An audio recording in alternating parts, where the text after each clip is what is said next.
So paano po ang proseso natin ng pagkuha ng gatas ng kambing? Sa mano-manong pagkuha ng gatas ng kambing, kailangan munang isanitize o linisin ang dulong bahagi ng dibdib nito. Sa paraang ito, maaalis ang anumang bakterya at maiiwasang makontamina ang gatas.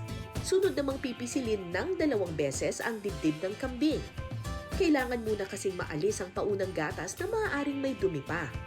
Pagkatapos, pwede nang simulan ang paggagatas sa kambing. Sige lang. Ay, sorry. Diyos ko, no, ayaw niya! Nagagalit! Teka lang po. Hello, Mami. Good Mami, okay girl. lang. Yun. Okay. Pampuli.